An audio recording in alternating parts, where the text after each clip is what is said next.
हाँ, बैसाखी है ना। हैप्पी बैसाखी। मीठे बच्चे, बाबा 21 जन्म के लिए तुम्हारी दिल ऐसी बहला देते हैं जो तुम्हें दिल बहलाने के लिए मेले मलाखड़े आदि में जाने की दरकार ही नहीं,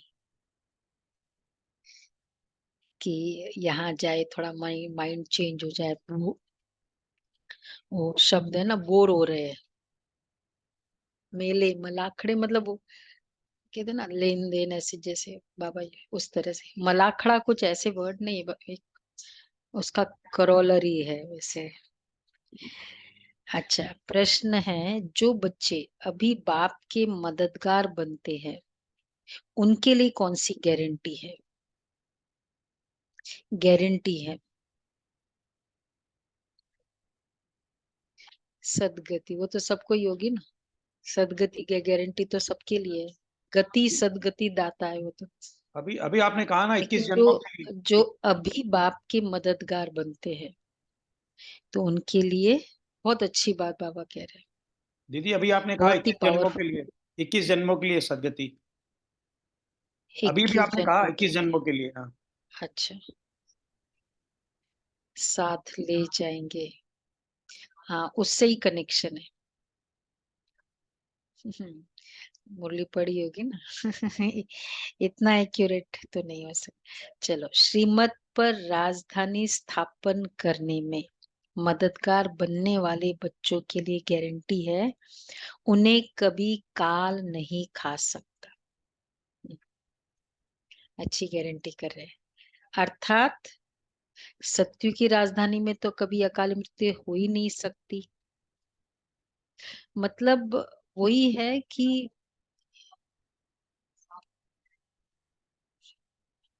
नहीं, ऐसा भी नहीं है। वो तो वैसे तो मतलब, लेकिन जैसे वो काल का जो फीलिंग है ना, जो मुझे लगता है, क्योंकि काल तो वैसे तो सब जाएगी ही जाएगी, लेकिन जैसे बाबा ने कहा कि मददगार बच्चों को बाप द्वारा ऐसी प्राइज मिल जाती है जो 21 पीढ़ी तक अमर बन जाते हैं।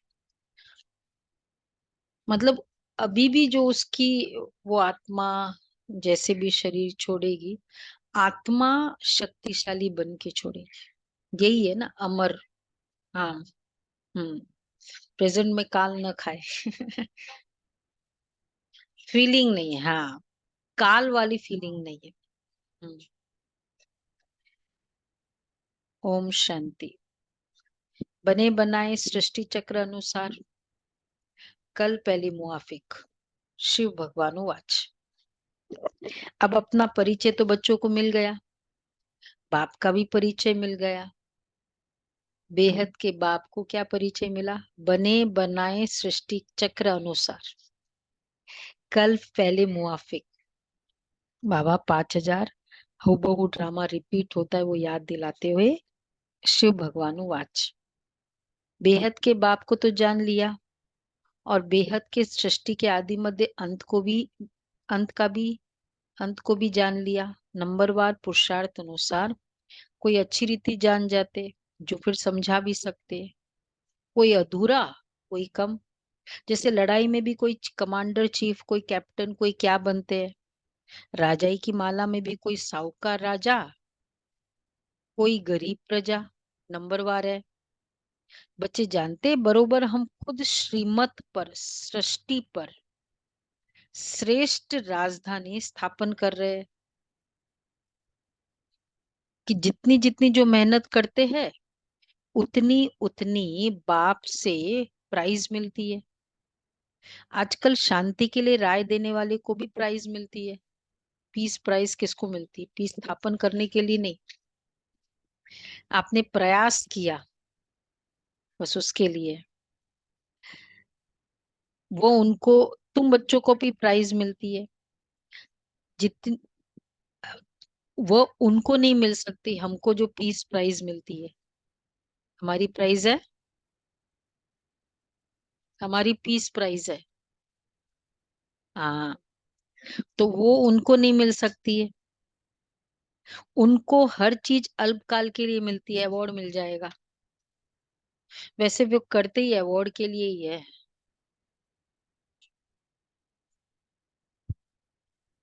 हम्म। शांति का। नोबल पीस प्राइज, कुछ कुछ का तो चलो, जैसे उनको मदर टेरेसा को मिला, कुछ का तो एग्रीड है, लेकिन नोबल पीस प्राइज दे देते। सो भी तुम बाप की श्रीमत पर अपनी राजधानी स्थापन कर रहे हो। सो भी 21 जन्म, 21 पीढ़ी के लिए गारंटी है। वहां बचपन व जवानी में कोई काल खाता ही नहीं है। ये भी जानते हो, न मन न चित था। हम ऐसे स्थान पर आकर बैठे हैं। हाँ, चित्त में भी नहीं था। जहां तुम्हारा यादगार भी खड़ा है, जहां 5,000 वर्ष पहले भी सर्विस की थी। देलवाड़ा मंदिर, अचल घर, गुरु शिखर है। अचल घर देखा है? हमने भी नहीं देखा। नहीं, गुरु शिखर तो पता है। गए हैं कोई गुरु शिखर?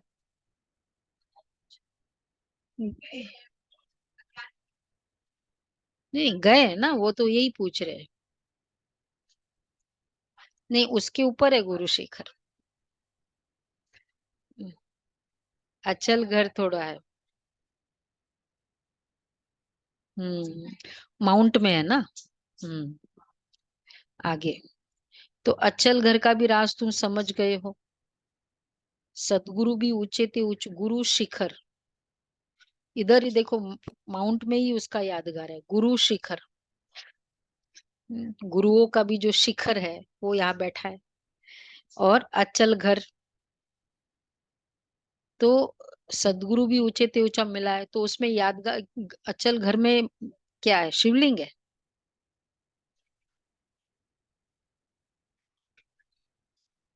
अंगुष्ठी मिसल।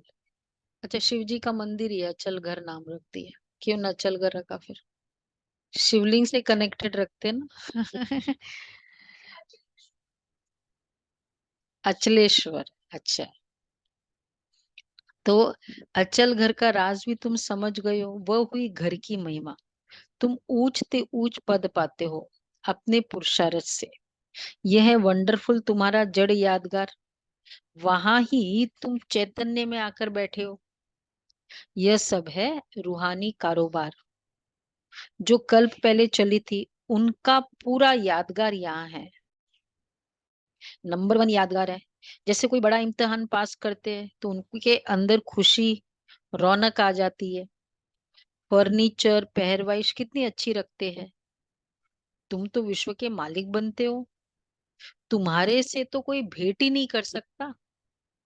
यह भी स्कूल है। पढ़ाने वाले को भी तुम जान गए हो। भगवान उवाच। भक्ति मार्ग में जिसको याद करते हो, पूजा करते हो, कुछ भी पता नहीं पड़ता। बाप ही सम्मुख आकर सब राज समझाते हैं। क्योंकि ये यादगार सब तुम्हारे पिछाड़ी की अवस्था के है। कैसे? यादगार तुम्हारे पिछाड़ी की अवस्था के है।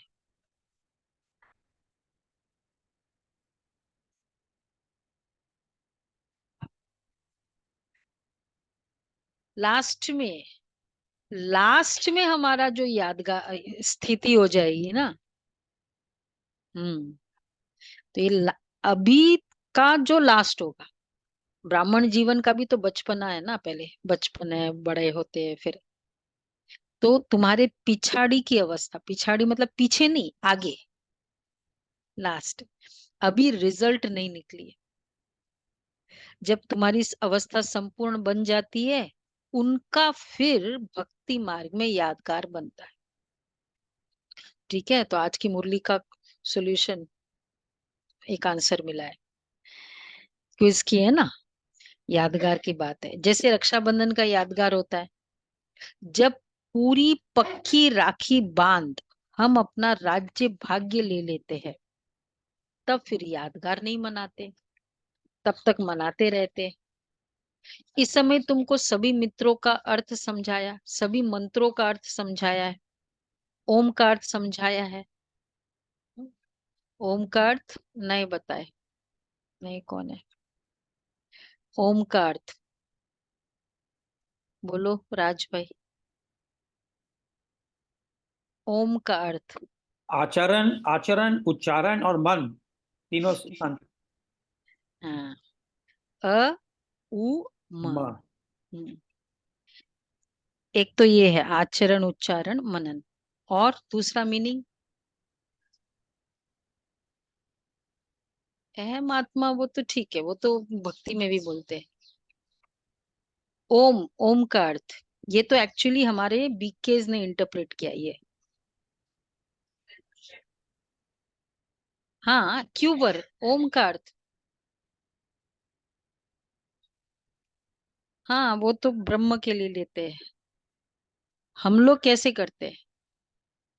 ओम माना में आत्मा। हाँ, एक तो ये भी मीनिंग है ओम का, और ओम का परमात्मा का मीनिंग क्या होगा? ये तो एक्चुअल राइट है जो बाबा ने भी बोला। और एक ओम का मीनिंग, कोर्स कराने वाले तो सब जानते होंगे, फिर कैसे बोलते? अ उ म, अस्तित्व, उत्थान, मृत्यु, स्थापना, पालना, विनाश। ये ओम का अर्थ। अ उ म, अस्तित्व, म मृत्यु, मृत्यु, अ अस्तित्व, उ उत्थान, म मृत्यु। मतलब परमात्मा के तीन कर्तव्य की बात आती है ना, तो स्थापना, पालना, विनाश। बाकी फिर ये भी है आचरण उच्चारण मनन, ये वाला। और वैसे बाबा आज कह रहे हैं कि ओम का अर्थ अहम आत्मा मम शरीर, मैं आत्मा हूँ। अज्ञान काल में भी तुम देह विमान में रहते हो तो अपने को शरीर समझते हो। अ अ है ना, अस्तित्व, अ उम, ओम का नहीं, आ नहीं है, अस्तित्व है। अ ओम का मीनिंग ये है। अ ओ जो आता है ना वो ऊ में आ गया ना, म तो मृत्यु, वो अ और ओ जो है तो ऊ में आ गया।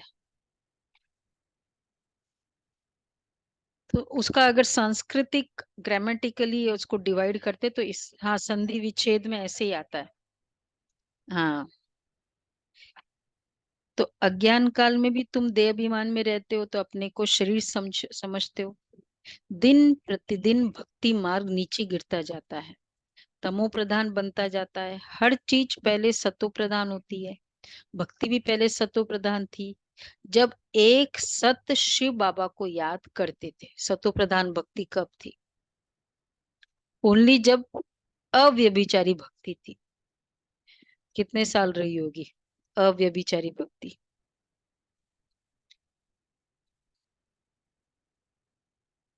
नहीं नहीं, अव्यभिचारी भक्ति कितने साल रही होगी? जब तक वो कोई धर्म नहीं स्थापन हुआ, शुरू शुरू में हुआ। हम्म, मतलब भक्ति में वैसे तो धर्म तो स्थापन हो गया था, लेकिन जब भक्ति काल जो शुरू हुआ ना, हाँ, भारत में तो 100 साल तक। हम्म, उस साइड वेस्ट में नहीं, ईस्ट में हुआ था ना। हम्म,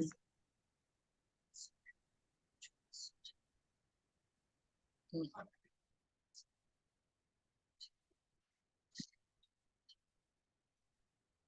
अच्छा। तो बाबा कहते जब एक सत शिव बाबा को याद करते थे, भक्ति में भी जब शुरू की भक्ति थी, उस समय सतो प्रधान भक्ति है। थे भी बहुत थोड़े, दिन प्रतिदिन वृद्धि बहुत होनी है, तो किसने की होगी? सिर्फ शिव बाबा को याद।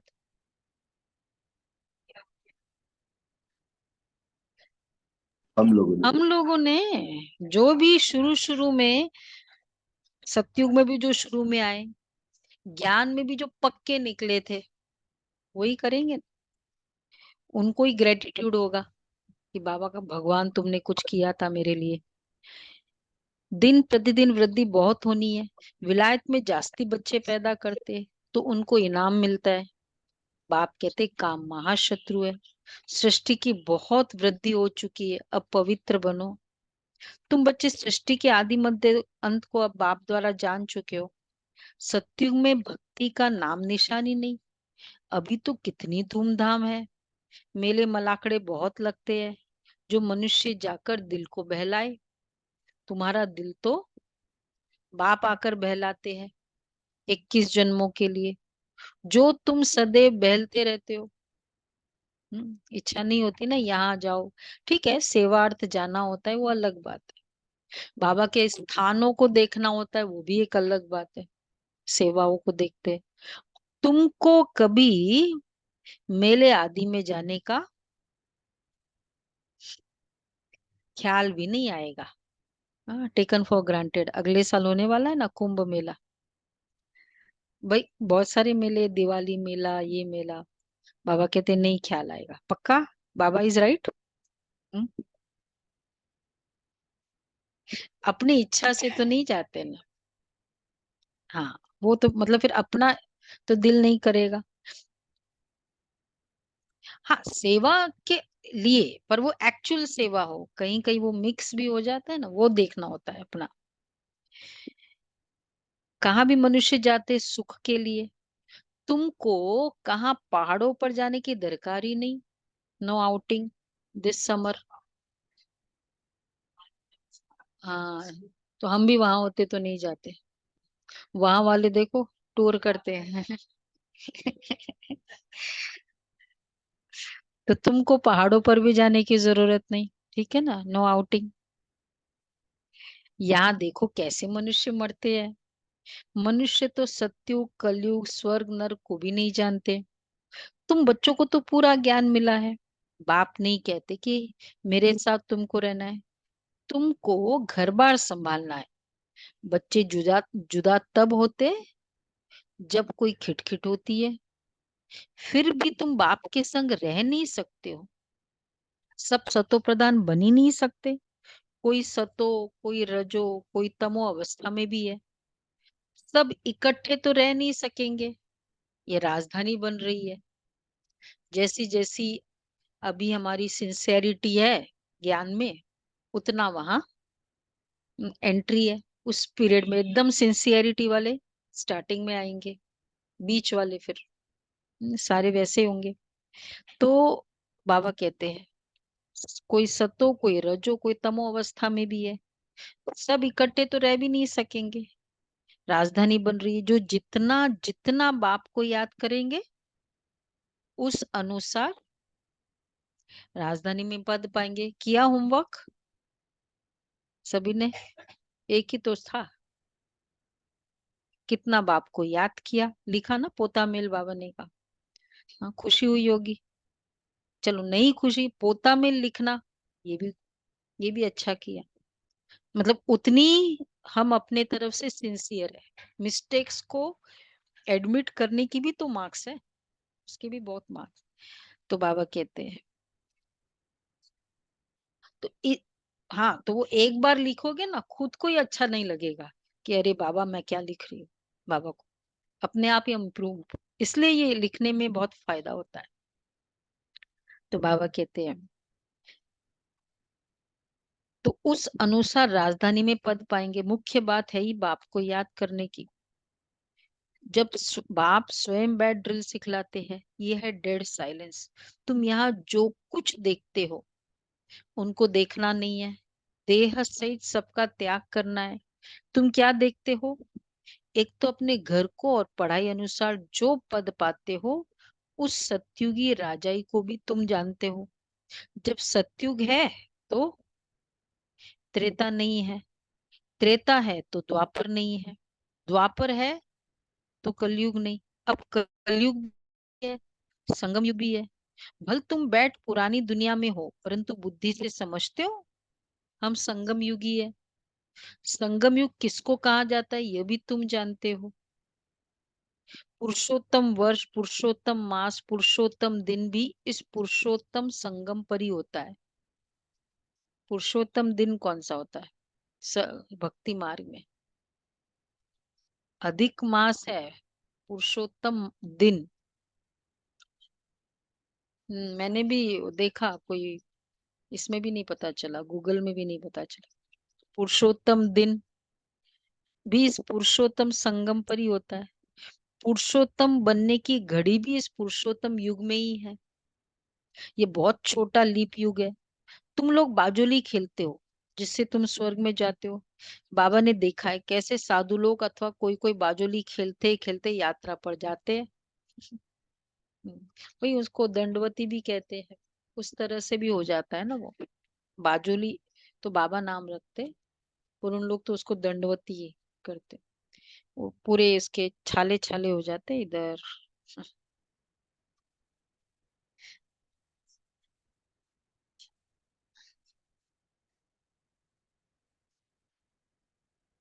अच्छा। हाँ, फिर वो कुछ अपना सुविधा तो करी है। हाँ, वो तो शतरंजी तो रखते हैं, चटाई आदि। तो बाबा कहते देखो कितना कठिनाई करते, कुछ बाबा इतना मेहनत कराते, क्या क्या करते वो, बड़ी कठिनाई उठाते हैं। अब इसमें कठिनाई की तो बात ही नहीं। हम भी यात्रा पर है, वो भी बाजोली खेलते, हम भी बाजोली खेलते। हमारी इतनी इजी बाजोली है। तो यह है योग बल की बातें। क्या याद की यात्रा तुम बच्चों को कठिन लगती है? रीएश्योर करा रहे बाबा। कठिन लगती है? वो देखो, किसने देखा है करते हुए बाजोली? देखा है ना? अच्छा। गोवर्धन की याद। सबको पता है ना, वो दंडवती करते रहते, बाजोली खेलते रहते।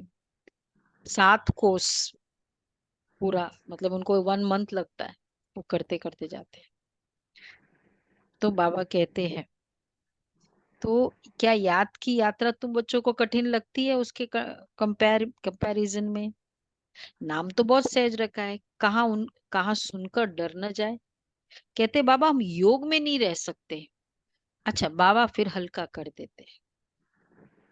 यह है बाप की याद। एक छोटी कन्या थी। बाबा, तो बाबा ने वो बैठी थी, बाबा बैठते थे, तो 5-5 मिनट में आकर पूछती थी, बाबा शिव बाबा याद है, शिव बाबा याद है। तो 5-5 मिनट में।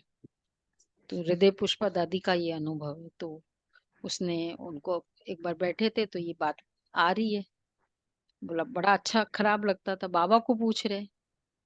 बाबा ने कहा मैंने इसको ड्यूटी दी है, क्योंकि ये याद नहीं करती है बाबा को, अमृत वेले नहीं उठती है, तो ये मुझे पूछेगी ना।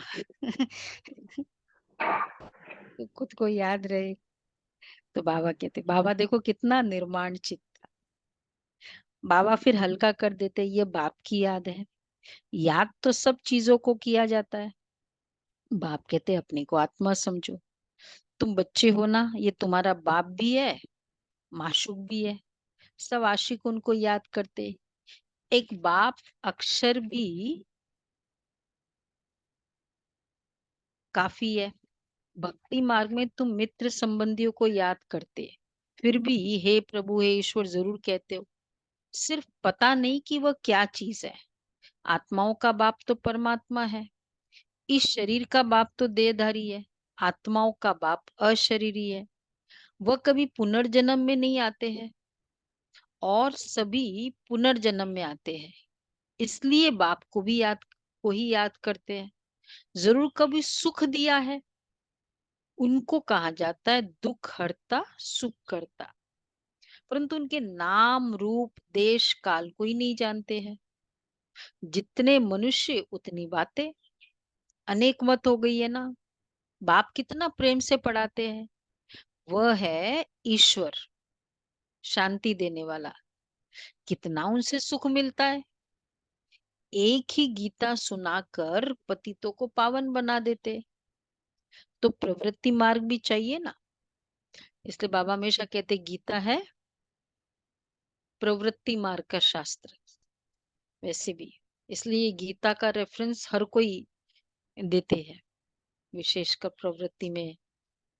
तो प्रवृत्ति मार्ग भी चाहिए ना। मनुष्य ने कल्प की आयु लाखों वर्ष कह दिए, फिर तो अनगिनत मनुष्य हो जाते। गीता को प्रवृत्ति मार्ग का शास्त्र भी क्यों कहा जाता है?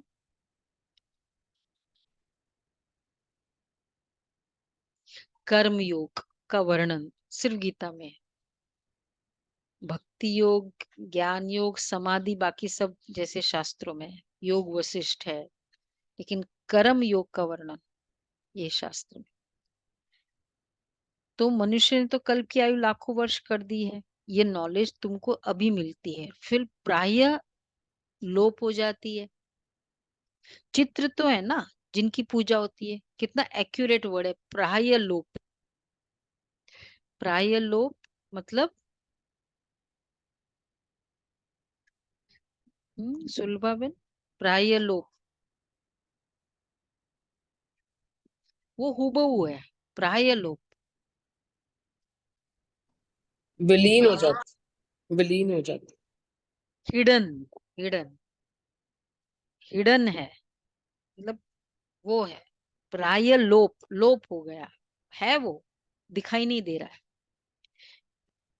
चित्र तो है जिनकी पूजा होती है, परंतु अपने को देवता धर्म का समझते नहीं है। जो जिनकी पूजा करते वो उस धर्म के है ना, ये समझ ही नहीं सकते कि हम आदि सनातन देवी देवता धर्म के हैं। अगर देवी देवताओं की पूजा करते हैं मतलब उसके धर्म के हैं। अब उसको इसीलिए तो बाबा ने कहा कि वो एक्चुअली है देवी देवता धर्म। हिंदू कह दिया, देवी देवताओं की पूजा करने वालों को हिंदू कह दिया। पर जैसे क्राइस्ट को मानते तो क्रिश्चियन हो गए, बुद्धा को मानते बुद्धिज्म हो गया, तो फिर देवी देवता को मानने वाले फिर हिंदू क्यों बोल दिया? कितना एक्यूरेट है ना। इसलिए तो बाबा कहते हैं तुम थे ही देवी देवता। तो जो जिनकी पूजा करते वो उस धर्म के है ना, ये समझ नहीं सकते। हम आदि सनातन देवी देवता धर्म के, उनकी वंशावली है, ये बाप ही समझाते हैं। बाप कहते तुम पावन थे, अच्छा फिर तमो प्रधान बन पड़े हो, अब पावन सतो प्रधान बनना है। अच्छा क्या गंगा स्नान से बनेंगे? पतित पावन तो बाप है, वह जब आकर रास्ता बताए तब तो पावन बने। पुकारते रहते हैं परंतु जानते कुछ भी नहीं है।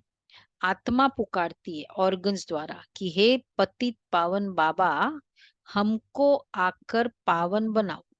सब पतित है, काम चिता पर जलते रहते हैं, यह खेल ही ऐसा बना हुआ है। फिर बाप आकर सबको पावन बना देते हैं। यह बाप संगम पर ही समझाते हैं। सत्युग में होता है एक धर्म, अच्छा बाकी सब वापस चले जाते हैं। तुम ड्रामा को समझ गए हो जो और कोई नहीं जानते। इस रचना का आदि मध्य अंत क्या है? अच्छा फिर ड्यूरेशन कितना है?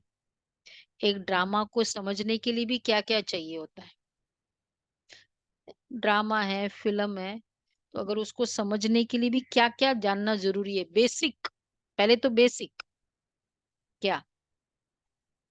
Actor, main actors, director, script, script. Script. नहीं नहीं, वो तो फिर भी बाद में है। थीम भी देखते हैं कि या टॉपिक क्या है। ड्यूरेशन,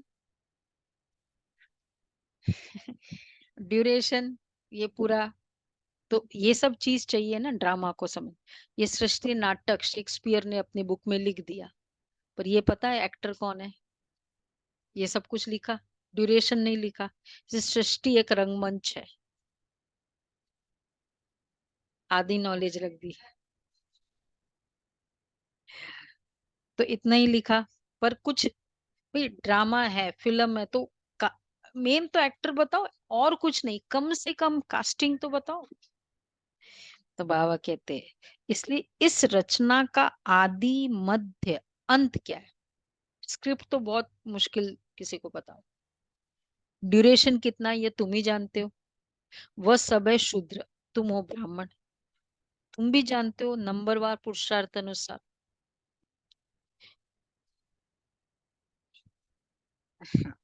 हाँ, कोई गफलत करते तो ये वर्ड सब ये भक्ति मार्ग के जितने भी वर्ड्स हैं सब यहाँ से निकले। रावण वर्ड कहाँ से आया? बार बार बाबा रावण रावण कहते तो वो हमको रजिस्टर्ड रहा, फिर हमने रावण रावण लिख दिया। कोई गफलत करते तो उनके रजिस्टर से दिखाई पड़ता है ना कि पढ़ाई कम की है। कैरेक्टर्स का रजिस्टर होता है ना, यहाँ भी रजिस्टर होना चाहिए। यह है याद की यात्रा, जिसका कोई को भी पता नहीं है। सबसे मुख्य सब्जेक्ट है, सबसे मुख्य सब्जेक्ट है याद की यात्रा। अपने को आत्मा समझ बाप को याद करना। आत्मा मुख से कहती हम एक शरीर छोड़ दूसरा लेते। ये सब बातें ये ब्रह्मा बाबा नहीं समझाते, परंतु ज्ञान सागर परमपिता परमात्मा इस रथ में बैठकर सुनाते हैं। इसलिए कहा जाता है बाबा बैठकर इस रथ में बैठकर मुख द्वारा उच्चारण करते। कहा जाता है गौमुख। गौमुख की इतनी महिमा है। वहां जाके वो क्या करते, पानी ले लेते बस उस गौमुख से, और फिर कहते जीवन दायिनी है, रोगों को नाश करने वाला वो पानी है। ये है। मंदिर भी यहाँ बना हुआ है जहां तुम बैठे हो। जैसे तुम्हारी सीढ़ी है वैसे वहां भी सीढ़ी है। तुमको चढ़ने में थकावट नहीं होती है। वहां तो चढ़ने में थकावट होती है ना, फिजिकल वाली। यहाँ चढ़ने में थकावट होती है कि रिफ्रेशिंग है। तुम यहाँ आए हो बाप से पढ़कर रिफ्रेश होने के लिए। वहां तो बच्चे गोरखधंधा बहुत रहता है, शांति से सुन भी नहीं सकेंगे। होता है ना, सेंटर पे और घर पे भी देखो। अगर वही हम घर पे सुनते हैं तो कुछ ना कुछ डिस्टरबेंस होता है। एक्सपेक्टेड है भाई तुम घर पे हो, कोई घंटी बजा देगा, कुछ एक्सपेक्ट करेंगे कि इतना तो करो। तो बाबा कहते हैं शांति से सुन भी नहीं सकेंगे। संकल्प चलता रहता है, चलता रहेगा। कोई देख न ले, जल्दी घर जाओ। ये बाबा मधुबन की बात कर रहे हैं। हम्म, हाँ, तब भी है जल्दी घर जाओ, कितना चिंता रहता है। मतलब मधुबन में हम निश्चिंत होते हैं, वहां सेंटर पे भी जाते हैं। ऑनलाइन तो कंसेप्ट ही नहीं था ना, लेकिन ऐसा लगता है ना कि जल्दी मुरली सुन के भागो घर में, अगर बांधे लिए तो। यहाँ कोई भी ओना नहीं। ओना, ओना, चिंता फिकर नहीं। जैसे हॉस्टल में रहते हैं, यहाँ ईश्वरीय परिवार है। शांति धाम में फिर यहाँ ईश्वरीय परिवार है, और शांति धाम में कौन सा है परिवार? ईश्वरीय परिवार है, दैवी परिवार शांति धाम में। तो वहां कौन सा रिलेशनशिप है? पक्का? हाँ, बाबा कहते शांति धाम में भाई भाई रहते हैं, यहाँ भाई बहन। हाँ, डोरमेंट स्टेज है वैसे। यहाँ है भाई बहन उस कंपैरिजन में, क्योंकि यहाँ पाठ बजाना है तो भाई बहन चाहिए। सत्युग में भी कौन सा संबंध है? देवी मतलब क्या? बाबा थोड़ा कंफ्यूज कर देते हैं। सत्युग में भी तुम ही आपस में भाई बहन थे। एक परिवार राजा पुत्रवत प्रजा की पालन करता था। जो गायन है ना, वो सत्युगी स्वर्गी, स्वर्ग का परिवार। उनको कहा जाता है अद्वैत राजधानी, जहाँ द्वैत नहीं, ड्वेल अथॉरिटी नहीं, एक ही अथॉरिटी। वहां लड़ाई झगड़ा कुछ भी नहीं होता। हाँ, वो कनेक्ट कर लो, कुछ भी हर चीज यहाँ का ही है। वहां लड़ाई झगड़ा कुछ भी नहीं होता। तुम बच्चों को पूरी नॉलेज मिली है कि हम 84 जन्म लेते। अच्छा, जिसने जास्ती भक्ति की है फिर उनका हिसाब भी बाप ने बताया है। जास्ती भक्ति की है तो जास्ती मददगार है। तुम ही शिव की अव्यभिचारी भक्ति करना शुरू करते हो, फिर वृद्धि होती जाती है। वह है सब भक्ति। ज्ञान तो एक ही है, एक ही होता है। तुम जानते हो हमको शिव बाबा पढ़ाते हैं, ये ब्रह्मा तो कुछ भी नहीं जानते थे। जो ग्रेट ग्रेट ग्रैंडफादर था वह इस समय यह बने हैं, फिर मालिक बनते हैं ततत्वम। एक तो मालिक नहीं बनेंगे ना, तुम भी पुरुषार्थ करते हो। यह है बेहद का स्कूल। इसकी ब्रांचेस फिर ढेर होगी, गली गली घर घर में हो जाएगी। देखो कब के बाबा के महावाक्य, जहाँ पूरे उस समय के, जब पूरे दिल्ली में 4 सेंटर्स होते थे, पूरे दिल्ली में। तो उस समय बाबा ने बोल दिया गली गली घर घर में हो जाएगी। कहते हैं ना, हमने अपने घर में चित्र रखे हैं, फिर मित्र संबंधी आदि आते हैं तो उनको समझाते हैं।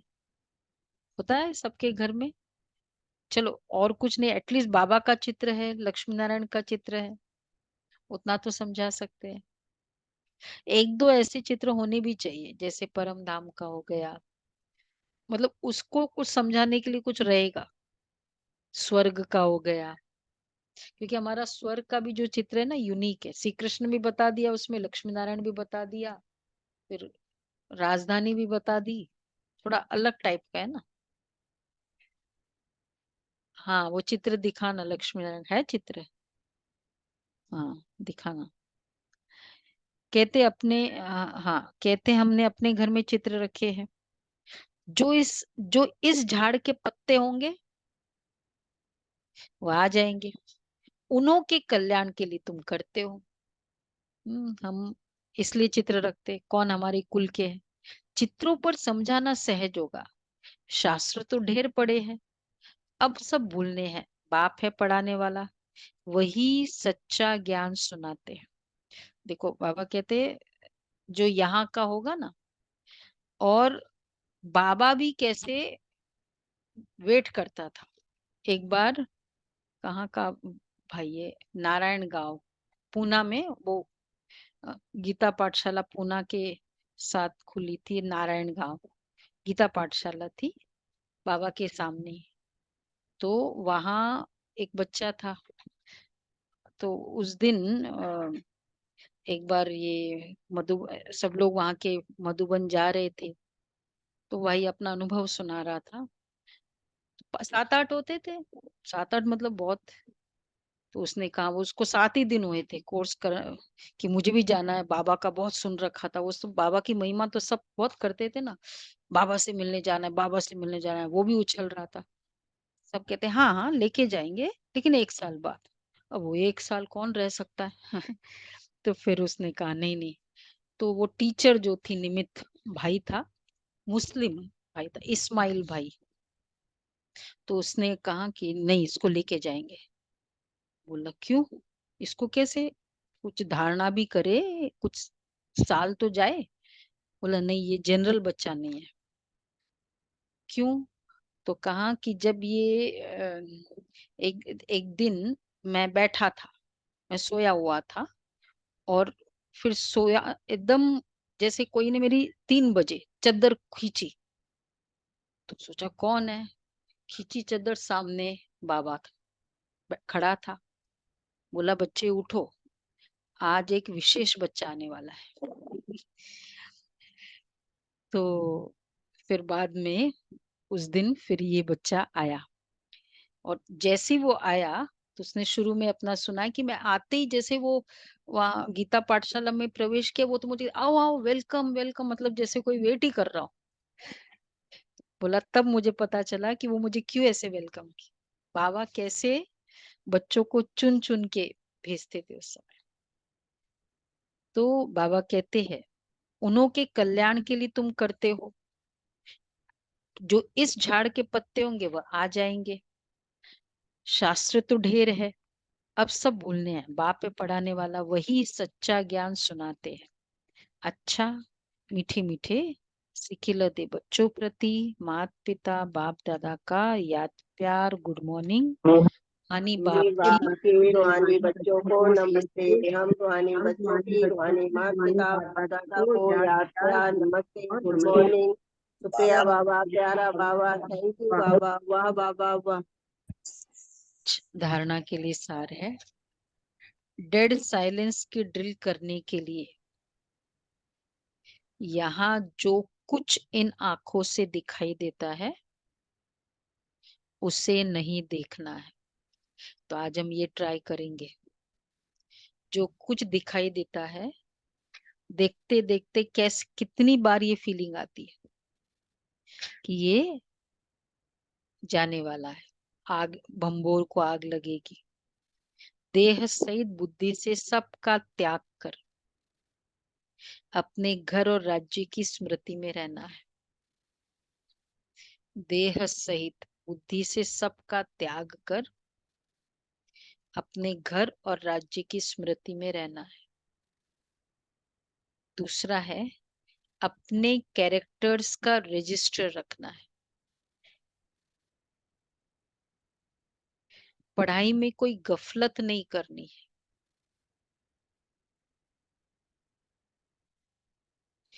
इस पुरुषोत्तम संगम युग पर पुरुषोत्तम बनना और बनाना है।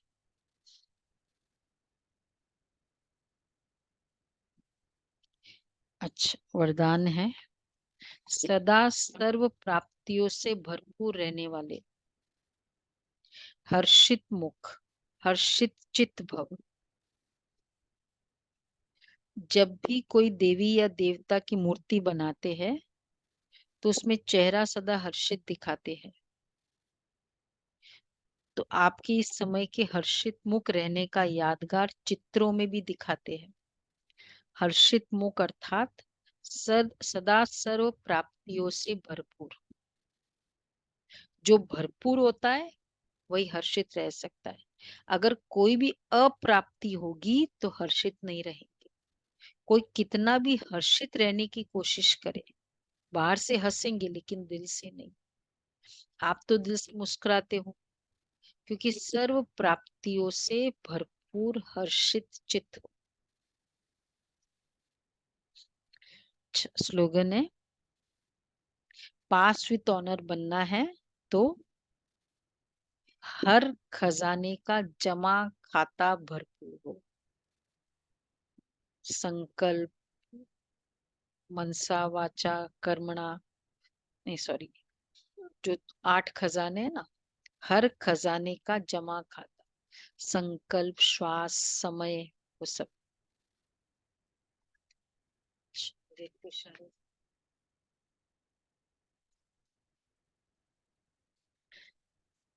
जितना आपस में संस्कारों को समानता में लाएंगे उतना ही समी पाएंगे।